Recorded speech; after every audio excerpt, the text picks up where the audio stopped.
नमस्कार दोस्तों, सनातन विचार में आप सभी का स्वागत है। आज हम बात करेंगे वर्ण व्यवस्था के बारे में। लक्ष्मण शास्त्री जोशी द्वारा लिखित संस्कृति ज्ञानकोश में वर्ण इस शब्द के कई अर्थ दिए हैं। एक है रंग, लाल, पीला आदि। 7 रंग और इनके एक दूसरे से मिलने से निर्माण होने वाली अनगिनत छटाओं को वर्ण की संज्ञा दी हुई है। दूसरा अर्थ ध्वनि है। हमारे स्वर यंत्र से जो ध्वनि निकलती है उसे भी वर्ण कहते हैं। इस ध्वनि को विशिष्ट चिन्हों के आधार पर जाना जाता है। इन चिन्हों को हम अक्षर भी कहते हैं और वर्ण भी कहते हैं। स्वर और व्यंजनों के अक्षरों की माला को हम अक्षरमाला भी कहते हैं और वर्णमाला भी कहते हैं। वर्ण का तीसरा और जो अर्थ है वह है वृत्ति या स्वभाव। मनुष्य जाति का उसकी प्रवृत्तियों या स्वभाव के अनुसार वर्गीकरण होता है। यह वर्गीकरण अत्यंत स्वाभाविक होता है और हर समाज में ही होता है। ब्राह्मण, क्षत्रिय, वैश्य और शूद्र, यह वे 4 वर्ग हैं। वर्ण और वर्ण इन शब्दों में साम्य है। वर्ण का अर्थ है चयन करना। जो वर्ण किया जाता है उसे वर्ण कहते हैं। जन्म लेने वाला जीव अपने पूर्व जन्मों के कर्मों के अनुसार नए जन्म में स्वभाव या प्रवृत्ति लेकर आता है। अपने पूर्व जन्मों के कर्मों से स्वभाव या प्रवृत्ति का वर्ण करता है। नए जन्म में बच्चा न केवल स्वभाव या प्रवृत्ति का वर्ण करता है, अपने माता पिता और व्यावसायिक कुशलता का यानी जाति का भी वर्ण करता है। इस कारण व्यापक वर्ण व्यवस्था का हिस्सा बन जाती है। वर्ण व्यवस्था कहने से जाति व्यवस्था का और वर्ण व्यवस्था का दोनों का बोध होता है। दोनों को अलग अलग नहीं किया जा सकता।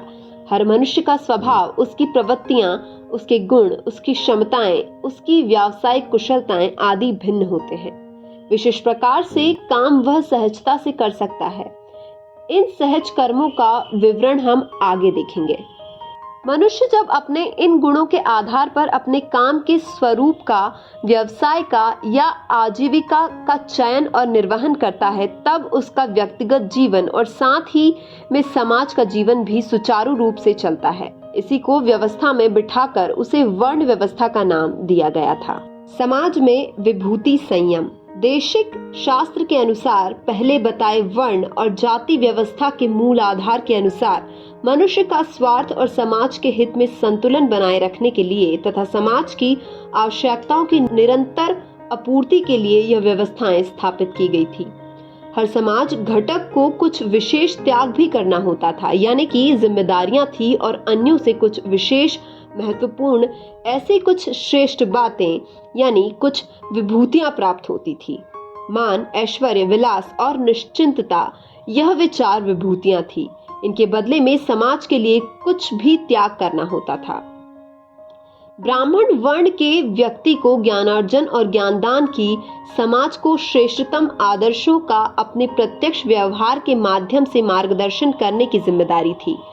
भिक्षावृत्ति से जीने का आग्रह था। इसके प्रतिकार में ब्राह्मण समाज सर्वोच्च सम्मान का अधिकारी माना जाता था। अपने बल, कौशल, निर्भयता, न्याय दृष्टि के आधार पर समाज का संरक्षण करने के लिए जान की बाजी लगाने की जिम्मेदारी क्षत्रिय वर्ण के व्यक्ति को दी गई थी। इसके प्रतिकार में उसे ऐश्वर्य और सत्ता की विभूति समाज से प्राप्त होती थी। समाज के पोषण के लिए उत्पादन, वितरण और व्यापार की जिम्मेदारी वैश्य को दी गई थी। इसके प्रतिकार में उसे संपत्ति, संचय और आरामयुक्त जीवन की, विलास की विभूति समाज की ओर से प्राप्त होती थी। शूद्र को विभूति के रूप में मिलती थी निश्चिंतता और इसके प्रतिकार में उसकी जिम्मेदारी थी कि वह अन्य तीनों वर्णों के व्यक्तियों की सेवा करे, जिससे उन्हें अपने कर्तव्यों की पूर्ति के लिए अध्ययन, अनुसंधान, प्रयोग और व्यवहार के लिए अवकाश प्राप्त हो सके। जिस समाज में विभूति संयम की जगह विभूति संभ्रम निर्माण होता है, वह समाज रोगग्रस्त हो जाता है। ब्राह्मण होने के नाते सम्मान चाहिए और शूद्रों की भांति निश्चिंतता भी चाहिए। यह नहीं चलेगा या क्षत्रियों की तरह ऐश्वर्य और वैश्यों की तरह संपत्ति, संचय के अधिकार और विलास भी मिले, यह नहीं चल सकता। वर्तमान शिक्षा और लोकतांत्रात्मक शासन व्यवस्था के कारण प्रत्येक को ब्राह्मण की तरह सम्मान चाहिए, क्षत्रियों की तरह ऐश्वर्य, और वैश्यों की तरह संपत्ति, संचय अधिकार और शूद्र की तरह निश्चिंतता, ऐसा सभी चाहिए।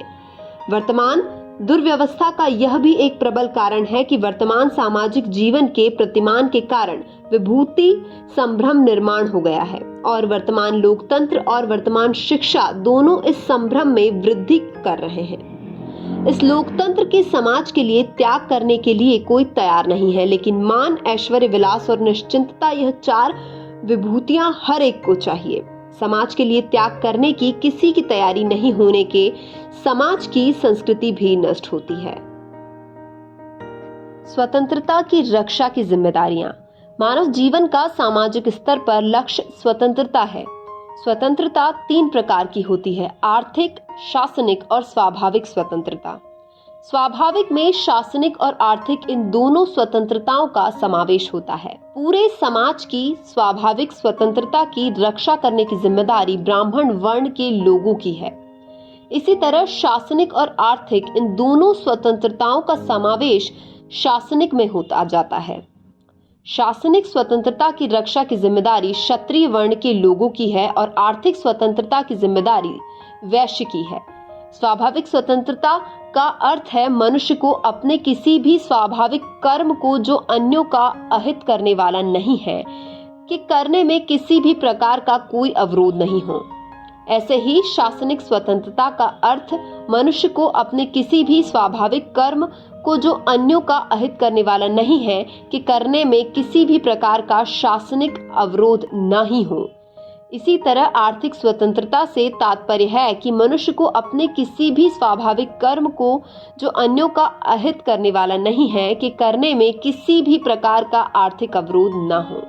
इस प्रकार से सारे समाज की स्वाभाविक स्वतंत्रता की जिम्मेदारी लेने के कारण ब्राह्मण सर्वोच्च सम्मान का अधिकारी बनता है। ऐसी जिम्मेदारी न लेने वाला ब्राह्मण सर्वोच्च सम्मान का अधिकारी नहीं बन सकता। इसी तरह से जो क्षत्रिय समाज की शासनिक स्वतंत्रता की रक्षा की जिम्मेदारी नहीं लेता है, वह भी दूसरे क्रमांक के सम्मान का अधिकारी नहीं रहता। यही बात आर्थिक स्वतंत्रता के संबंध में वैश्य के लिए भी लागू है। वर्ण व्यवस्था यह इस सामाजिक विभूति संयम को और स्वतंत्रता की रक्षा की व्यवहार में आश्वस्ति हेतु निर्माण की गई व्यवस्था है। वर्ण व्यवस्था और वर्ण अनुशासन। परमात्मा ने सृष्टि को संतुलन के साथ बनाया है, संतुलन बनाए रखने की व्यवस्था की भी है। अर्थात मनुष्य निर्माण किया है तो उसकी आवश्यकताओं की पूर्ति के लिए प्राकृतिक संसाधन भी बनाए हैं। मनुष्य समाज ठीक से जी सके, इसलिए 4 प्रकार की प्रवृत्तियों के लोगों को आवश्यक अनुपात में परमात्मा पैदा करता ही रहता है। जिस वर्ण का वह मनुष्य होता है, उस वर्ण के गुण लक्षण अन्य वर्ण के मनुष्य से भिन्न होते हैं।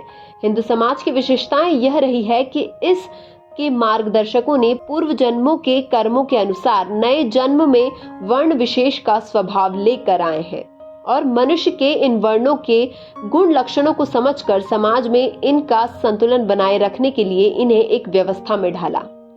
जन्म से या शिशु अवस्था से वर्ण तय होने से वर्ण के अनुसार संस्कार और शिक्षा के माध्यम से बालक के वर्णगत गुणों में शुद्धि और वृद्धि की जा सकती है। इसी व्यवस्था को वर्ण व्यवस्था कहते हैं। वर्ण व्यवस्था के 2 प्रमुख अंग हैं।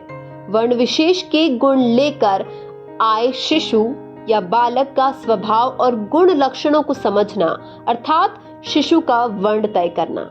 शिशु के तय किए वर्ण के गुण लक्षणों में शुद्धि और वृद्धि के लिए अनुकूल और अनुरूप संस्कार और शिक्षा की व्यवस्थाएं करना।